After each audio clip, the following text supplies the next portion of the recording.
안녕하세요. 복지상담사 그리고 오늘 진행을 맡은 최하인입니다. 요즘 이런 말 진짜 많이 들리죠.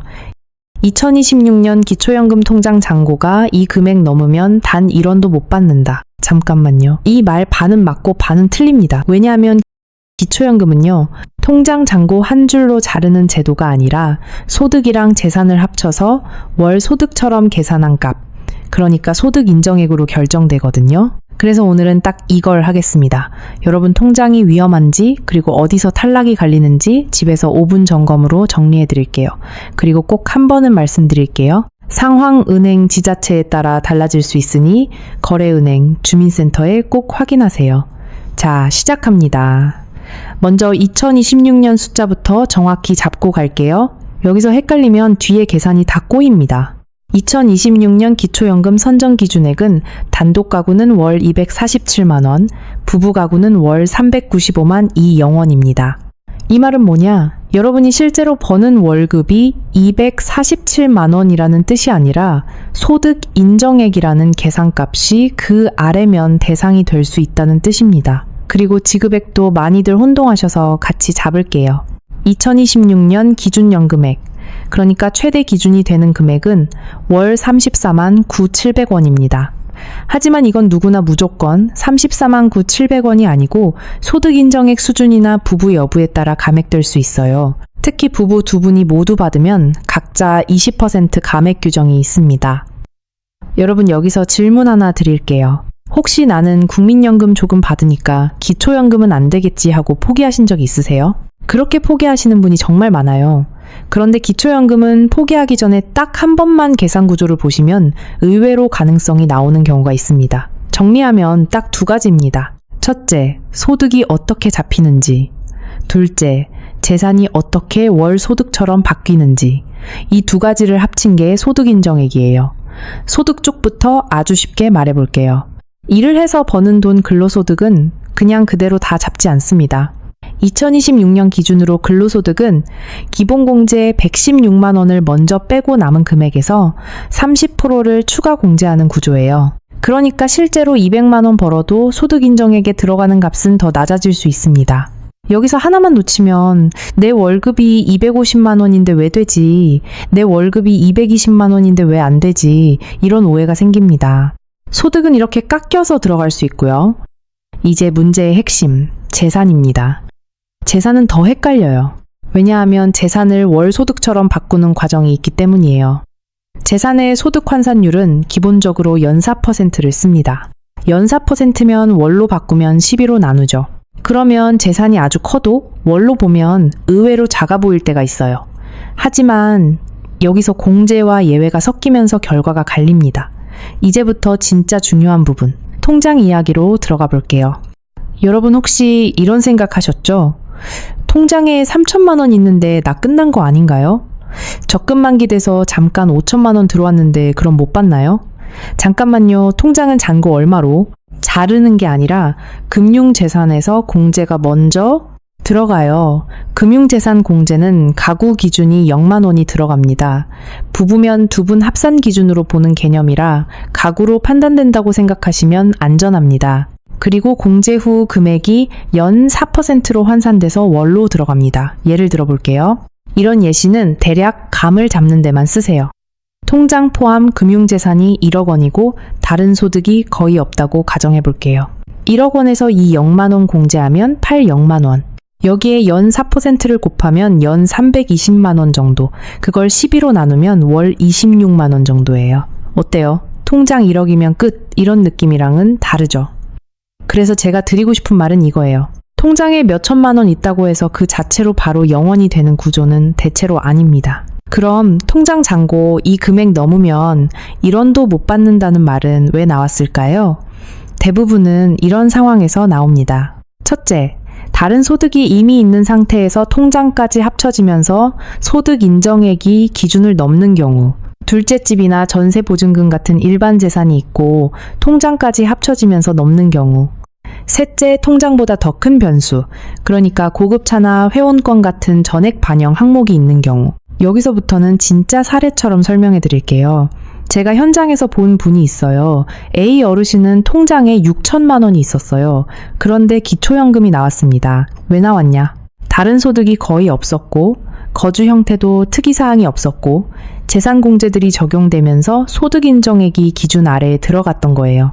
반면에 B 어르신은 통장 잔고가 A 어르신이랑 비슷했는데 기초연금이 0원으로 나왔어요. 이분은요, 공적연금이 이미 조금 있었고 거기에 자녀 집에서 사시는 형태가 걸렸습니다.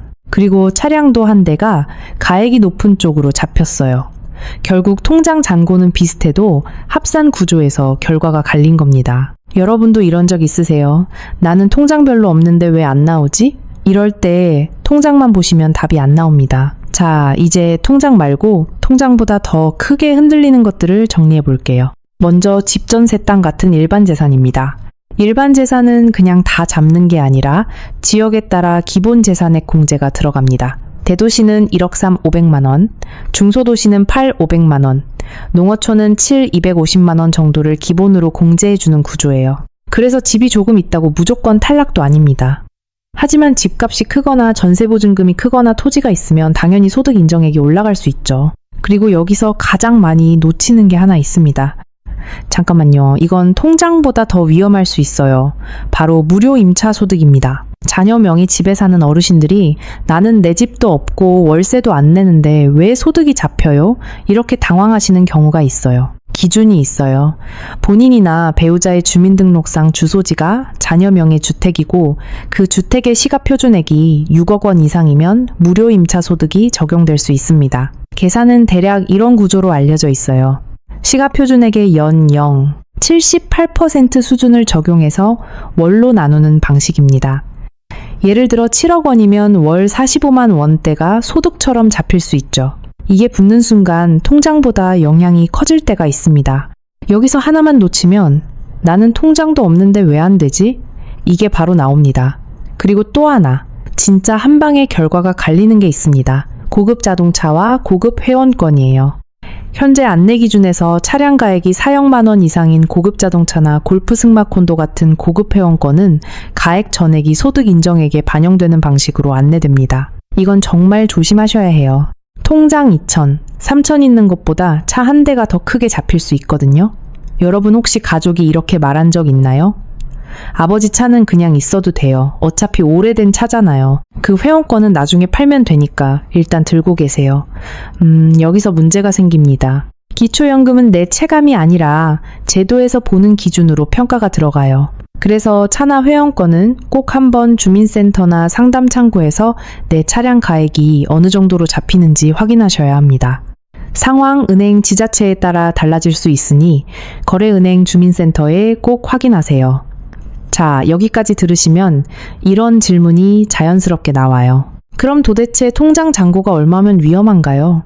제가 단정적으로 이 금액이다 라고 말하면 오히려 여러분께 해가 됩니다. 왜냐하면 같은 통장 잔고라도 공적연금이 있는지, 근로소득이 있는지, 집이 있는지, 전세인지, 자녀집인지, 부채가 있는지에 따라 소득 인정액이 완전히 달라지거든요. 대신 제가 현실적으로 드릴 수 있는 답은 이거예요. 통장만 놓고 보면 이 0만 원 공제 후에 연 4% 환산이 들어가기 때문에 몇 천만 원 수준의 금융재산이 있다고 해서 그 자체로 곧바로 247만 원, 395만, 이 0원을 넘어버리는 구조는 대체로 아닙니다. 하지만 다른 소득과 재산이 같이 얹히면 이야기가 달라집니다. 특히 공적연금이 조금이라도 있고 자녀집 무료 임차 소득까지 붙고 차량 가액이 높게 잡히면 통장은 작은데도 기준을 넘는 일이 생깁니다. 정리하면 딱 3가지예요. 통장만 보지 마세요. 거주 형태를 보세요. 차량과 회원권을 보세요. 그리고 한 가지 더. 나는 공무원 연금 같은 걸 받는데 기초연금도 되나요? 이 질문도 정말 많아요. 원칙적으로 공무원 사립학교 교직원, 군인 별 정우체국 같은 직역연금 수급권자와 그 배우자는 기초연금 대상에서 제외되는 것으로 안내됩니다. 다만 예외 규정이나 특례가 걸리는 케이스가 있을 수 있으니 이 부분은 반드시 본인 상황으로 확인이 필요합니다. 이런 부분이야말로 괜히 인터넷 글 한 줄 믿고 포기하시면 안 돼요. 자, 이제부터는 여러분이 오늘 당장 할 수 있는 진짜 실전 5분 점검으로 갑니다. 종이에 적으셔도 좋고 메모장에 적으셔도 좋아요. 지금부터 제가 말하는 순서대로만 해보세요. 첫째, 내가 매달 받는 돈을 한 줄로 모읍니다. 국민연금, 기초연금 말고 공적연금 일에서 버는 돈, 임대료 이자, 배당, 각종 수당. 정확한 금액이 기억 안 나면 대략이라도 적으세요. 둘째, 재산을 세 덩어리로 나눕니다. 집이나 전세 보증금 같은 일반 재산, 통장 적금 보험 주식 같은 금융재산, 그리고 부채가 있으면 부채도 적습니다. 여기서 핵심은 금융재산은 가구 기준 2억만 원 공제가 들어갈 수 있다는 점, 일반 재산은 지역별 기본 재산액 공제가 들어갈 수 있다는 점, 그리고 둘 다 연 4% 환산으로 월에 들어간다는 점입니다. 셋째, 거주 형태를 체크합니다. 자기 집인지, 전세인지, 월세인지, 혹시 자녀명의 집인지, 자녀명의 집이라면 시가표준액 6억 이상이면 무료 임차소득이 붙을 수 있습니다. 넷째, 차량과 회원권을 체크합니다. 차량가액 4억만 원 이상으로 평가되는 차량, 그리고 고급 회원권은 전액 반영 안내가 있으니 특히 조심합니다. 다섯째, 내가 단독 가구인지 부부 가구인지 확인합니다. 부부 가구는 기준이 월 395만이 0원이고 두 분이 모두 받으면 감액 규정이 있을 수 있습니다. 여기까지 적으셨으면 이제 주민센터나 국민연금공단 상담을 받을 때 질문이 훨씬 정확해져요. 제가 통장이 많아서 탈락인가요? 이런 질문보다요. 제 금융재산이 대략 이 정도인데 이 0만 공제 후 환산하면 얼마나 잡히나요? 제가 자녀명의 집에 살고 있는데 무료 임차소득 적용 대상인가요? 제 차량 가액이 4억만 이상으로 잡히나요? 이렇게 물어보셔야 합니다. 그리고 다시 한번 말씀드려요. 상황, 은행, 지자체에 따라 달라질 수 있으니 거래은행, 주민센터에 꼭 확인하세요. 마지막으로 오늘 영상의 핵심을 한 줄로 정리하고 끝낼게요. 통장 잔고가 얼마냐보다 소득 인정액에서 무엇이 어떻게 잡히느냐가 더 중요합니다. 2026년 기준으로는 단독은 월 247만 원, 부부는 월 395만이 0원 아래면 가능성이 있고 지급액은 최대 기준이 월 34만 9,700원으로 안내됩니다. 하지만 그 사이에서 통장 공제, 지역 공제, 환산 거주 형태 차량과 회원권이 여러분을 살리기도 하고 떨어뜨리기도 합니다. 좋아요. 오늘 저녁에 딱 한 가지만 해주세요. 가족이랑 같이 앉아서 내 소득, 내 통장, 내 집 형태, 내 차, 이 네 가지를 종이에 적어보세요. 그게 여러분을 지켜줘요. 오늘 영상이 도움이 되셨다면 댓글로 점검 완료라고만 남겨주세요. 그리고 우리 집은 자녀집 거주예요. 차가 4천 이상일 수도 있어요. 이런 한 줄만 남겨주시면 다음 영상에서 자주 나오는 케이스 순서대로 더 쉽게 풀어드릴게요. 상황, 은행, 지자체에 따라 달라질 수 있으니 거래은행 주민센터에 꼭 확인하세요.